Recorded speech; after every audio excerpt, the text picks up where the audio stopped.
I tell my best friend Benji that I think Karen likes me. And he blinks, and then he smiles, and then he starts to laugh at me. It's 3 o'clock in the morning. Our party has finally come to an end. Everyone who was wasted is now sprawled out on couches and in sleeping bags all over the apartment.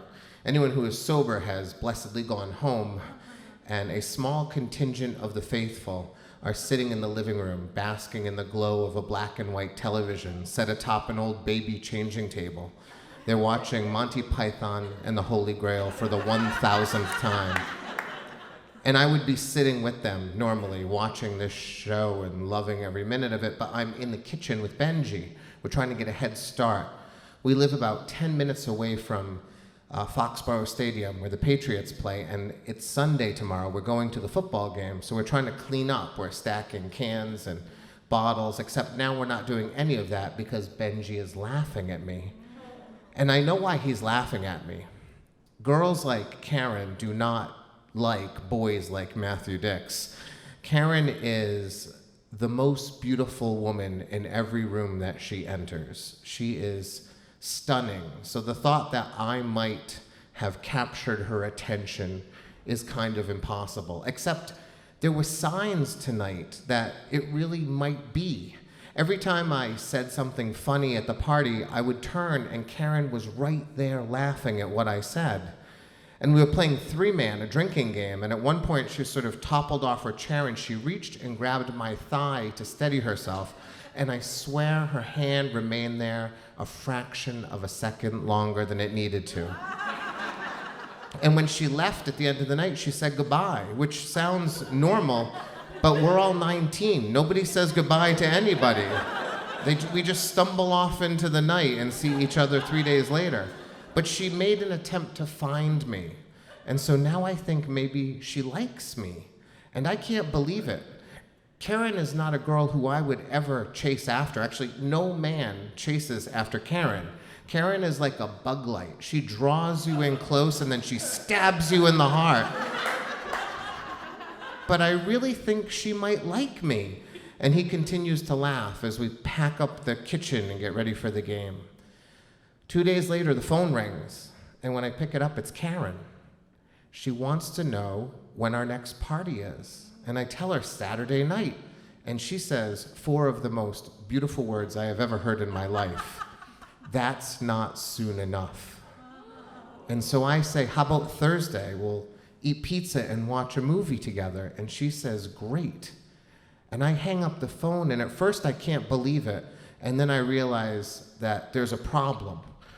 I don't know if she really called for me. It's 1992. We don't walk around with our own phones. There's just a phone stuck on the wall. And this phone applies to like 6 guys at any one time. I might have just been the idiot who picked it up. She said she wanted to come over and hang out, but that doesn't really mean she wants to hang out with me. And I need to know if Karen is coming over for me or for any one of the other much better looking men that live in this house. And so I make a plan. When Thursday rolls around, there's a knock on the door, and when I open it, Karen is standing there, and right away I know she's not here for me because she's just too beautiful to be here for me. But I have a plan, and I'm gonna go through with it. I've rearranged the living room furniture. We have this enormous sectional, and I have turned it so it is now facing the stairs instead of the TV. And I've taken all the other chairs and turned them away from the TV. It looks completely ridiculous. And I've taken these 2 love seats that we have, and I've put them right in front of the TV. There's a small love seat that will fit 2 people, but you're gonna be really cozy if you choose that one. And then there's a larger love seat that 2 people can sit in, and there'll be plenty of space in between us. And I have set this up to determine if Karen is here for me. So, as the movie is getting started, I grab the pizza, and I ask Karen to go into the kitchen and grab the beer, and as she does, I sit in the smaller love seat. I've left the choice up to her. She's gonna sit close to me or sit in a different chair. And Karen walks in with the beer, and she sits with me in the love seat. I can't believe it. Karen likes me. And half an hour later, we've put our beer on these tomato crates that we use as little stands next to the couches. And Karen and I are no longer watching the movie. We are making out on the love seat. I can't believe it. It's the only time in my life, truly, when I have this out-of-body experience. In a moment, I should 100% be in my body. Instead, I sort of float over my body, and I look down at Matthew Dix and Karen making out, and I turn to an audience that is never there but should be. And I say, "Do you see what is happening here? I am making out with Karen. This is incredible." And when the movie ends, the kissing ends, and we get ready to send her off on her way, and she says, "When can I see you again?" And I say, "The party on Saturday." And she says, "I have a family thing. How about Sunday?" And I tell her, "I'm going to a Patriots game on Sunday with Benji, but I am fully willing to ditch Benji in place of you." And she says, "Do you like the Patriots?" And I laugh. I tell her, "I love the Patriots." I fell in love with the Patriots when I was sitting on my Pepe's lap when I was a little kid. Before I even understood the game, I'd just sit there and he would shout French at the screen. And I once dated a girl because she once lived on the same street as Patriots quarterback Steve Grogan. Like totally undateable in every way whatsoever. But her former proximity to a Patriots great made her completely dateable to me for a month. I wept in '86 when they lost to the Bears.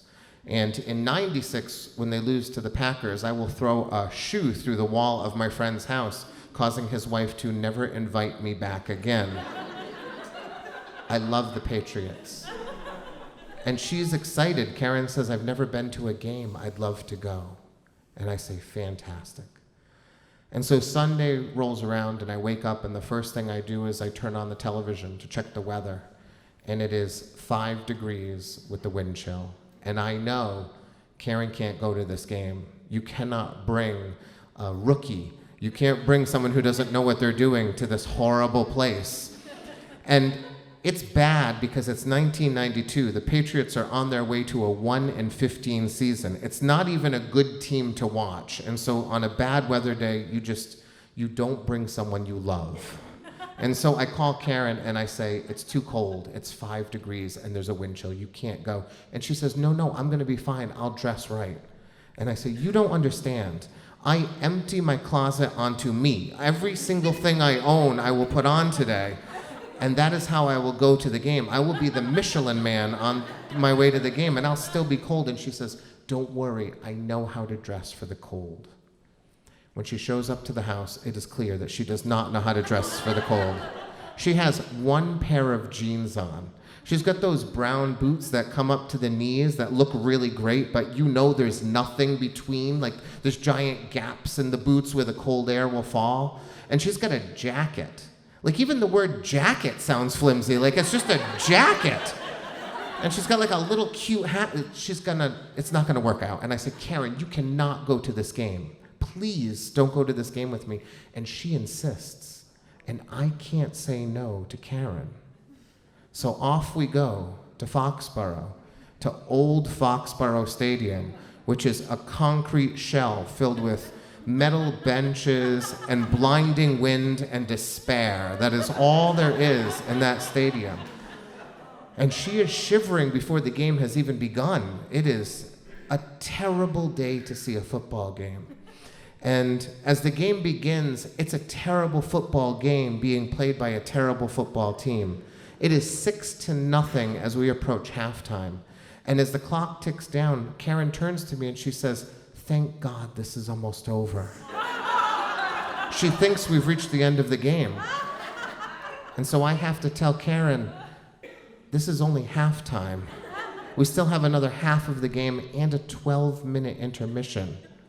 And she says to me, "I can't do it." And I agree. Like, if she stays out here, I really think she may die. But there's another part of me that's thinking, I told you what to wear. Like, this is on you, woman. This is not my situation. And so I'm looking at the most beautiful girl in every room, and I am looking at truly the worst football team I have ever seen, and I have a decision to make. And so I am wise, and so I choose love. And I tell Karen she can go sit in the car. I can't leave. This stadium seats 80,000 people, and on this day, there are 19,000 people in the stadium. That means 3 out of every 4 seats are empty. My team needs me. Karen says to me, "Really?" And I say, "I can't leave." And so Karen gets up, and as she leaves, I make that mental calculation one final time. The most beautiful girl in every room, the worst football team I've ever seen. And I tell her to please have the car running when I get back.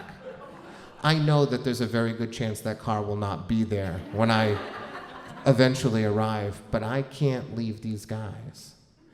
And so the game ends. It ends 6-0.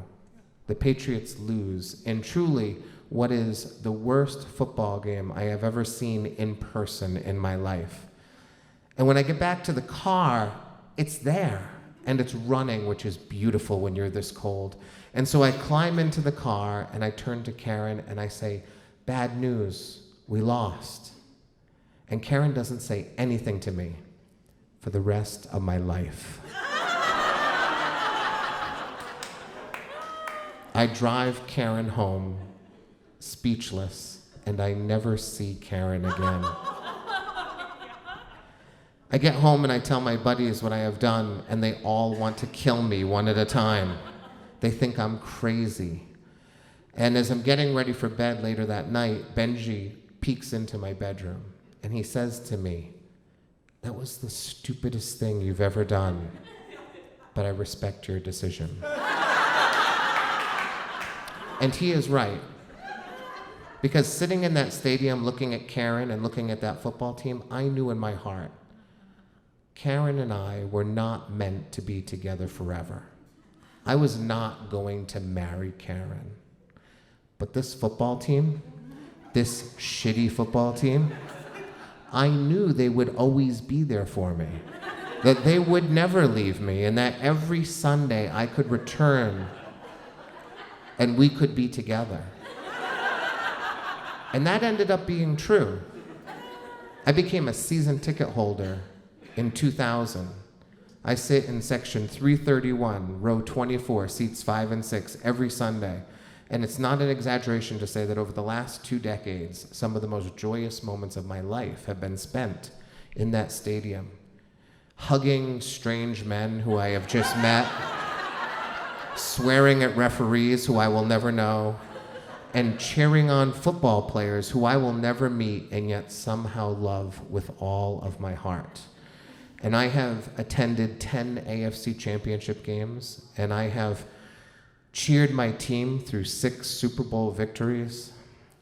And as I look back, truly on that day when I say goodbye to Karen, and I think about everything that came after, and everything that that football team has given to me, I think I've made the right decision. Thank you.